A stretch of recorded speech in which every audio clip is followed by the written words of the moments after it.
வணக்கம் மக்களே, எல்லாரும் எப்படி இருக்கீங்க? ரொம்ப நல்லா இருக்கீங்க அப்படின்னு நம்புகிறேன். இயற்கையை பேரன்பு கொண்டு நேசிக்கக்கூடியவர்களை சந்திக்கிறதுல எனக்கு எப்போவுமே பெருமகிழ்ச்சி. அவங்க கூட நம்ம பேசும்போது நிறைய விஷயங்கள் இயற்கை விவசாயத்தை எப்படி முன்னெடுக்கிறது அப்படிங்கிறத நம்ம கற்றுக்க முடியும். இன்றைக்கி நம்ம மருதம் தமிழர் மரபு சந்தைக்கு ஈஸ்வரமூர்த்தி ஐயாவை பார்க்க வந்திருக்கோம்.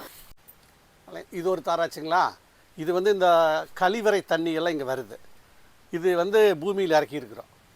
எல்லாருமே இதை செய்யணும். கழிவறை சாக்கடைகளில் கொண்டு போய் விடக்கூடாது, சரிங்களா? அது கொசு உற்பத்தி ஆகும். கழிவறை தண்ணியெல்லாம் பூமியில் இறக்கணும். இப்படி இறக்கும் பொழுது இங்கே பாருங்க, எவ்வளோ வாழை வந்திருக்குது பார்த்தீங்களா? வாழையில் இங்கே ஒரு தார் இருக்குதுங்களா, இங்கே ஒரு தார் இருக்குது. நம்மாழ்வார் சொல்கிறது இது பாருங்க, அங்கே ஒரு தார் இருக்குது. தார் வந்துகிட்டே இருக்கும், சரிங்களா? நம்ம தண்ணியெல்லாம் ஊற்ற வேண்டியதில்லை, தண்ணியெல்லாம் ஊற்ற வேண்டியதில்லை. பாருங்க எவ்வளோ மரம் வந்துட்டு இருக்குது பார்த்தீங்களா? அது பாட்டுக்கு அது வாழை வந்ததுன்னா வெட்டி எடுத்துக்கலாம், வெட்டி எடுத்துகிட்டு விட்டுடலாம், அப்படி போயிட்டே இருக்கும். எல்லாத்துக்குமே மூடாக்கு போட்டிருக்கீங்க. மூடாக்கு பாருங்க, இதெல்லாம் தென்னை நார். என்னுடைய நண்பர் கொடுப்பார், அவர் நாட்டு கம்பெனி வச்சுருக்கிறாரு. இதை மாதிரி இது கிட்டத்தட்ட 100 டன்னு போட்டிருப்போம். அப்படியே காலப்போக்கில் கரையான் சாப்பிட்டு இத்து அப்படியே மண் ஆயிரும், நல்ல மண் வளமாயிரும். இதில் இருக்கிற குருவி, ஆமாம். வாங்க நண்பரே, இது சரிங்களா, குருவி சாப்பிடும். இது தேன் வாழை, தேன் வாழை, சரிங்களா? இது இந்தாங்க, வாங்க கொஞ்சம் முன்னாடி வாங்க.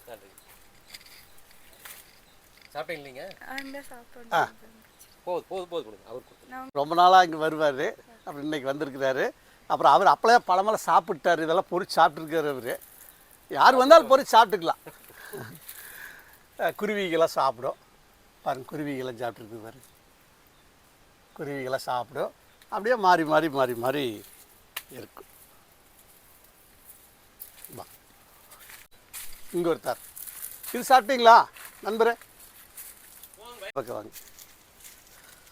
ஒரு வெளியிலிருந்து வந்தது நிறையா, அந்த ஒரு பருவ காலத்தில் நிறையா கனிகள் கொடுக்கும். இப்போ கொஞ்சம் லைட்டாக சுவை.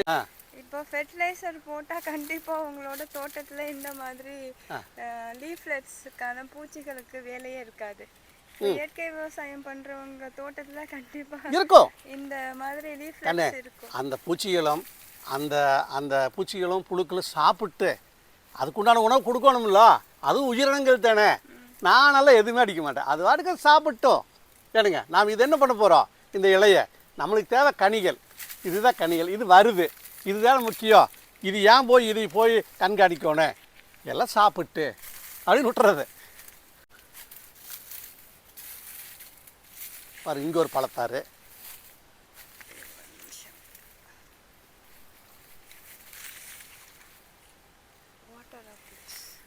ஆமாம், இதை விட பெருசாக வருங்கண்ணே, இது பிஞ்சு கண்ணு. ஆமாங்க, ரொம்ப சகப்பாக இருக்கும். வாங்க, சரிங்களா? நல்ல இதை விட பெருசாக இருக்கும். இதெல்லாம் அணில் சாப்பிட்டு. ஆமாங்கண்ணே, இது என்ன கண்ணு இது? இங்கே பாருங்க, இது உள்ளுக்கு இருக்கு, இது இந்த மாதிரி வரும். வச்சுக்கோங்க.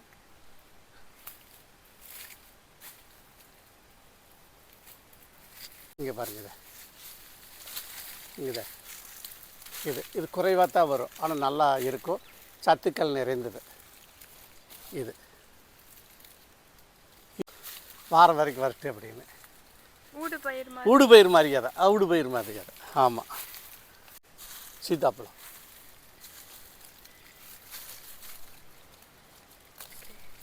இந்த மஞ்சள் கலர் வந்ததுன்னா பொரிச்சிக்கலாம், சூப்பராக இருக்குது. நாளைக்கு பழுத்துக்கும், சாப்பிடுங்க. இருக்கிற ஒரு குச்சி ஒடிச்சு வச்சுட்டா வந்துடுது. மாயன் கீரை, சங்கு புஷ்பம்.